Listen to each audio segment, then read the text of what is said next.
Hi friends, இன்னைக்கு என்னோட ஸ்டைலில் பொட்டேட்டோ ஃப்ரெஞ்ச் ஃப்ரைஸ் எப்படி செய்யறதுன்னு பார்க்கலாம்.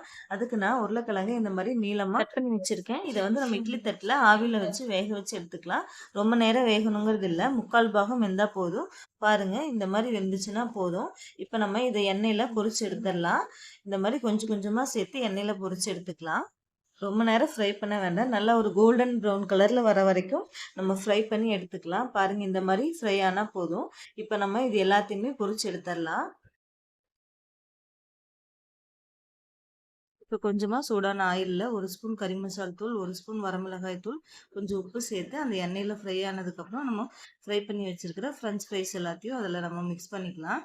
இப்போ நல்லா கலந்து விட்டுட்டு அப்புறம் கடைசியாக பெப்பர் தூள் வந்து நம்ம ஆட் பண்ணி நம்ம சேர்த்துருக்கிற மசாலா எல்லாம் நல்லா மிக்ஸ் ஆனதுக்கப்புறம் கடைசியாக 1 ஸ்பூன் பெப்பர் தூள் சேர்த்து அதையும் நல்லா கலந்து விட்டுட்டோம் அப்படின்னா சூப்பரான கிரன்ச்சியான பொட்டேட்டோ ஃப்ரெஞ்ச் ஃப்ரைஸ் ரெடி ஆயிடும்.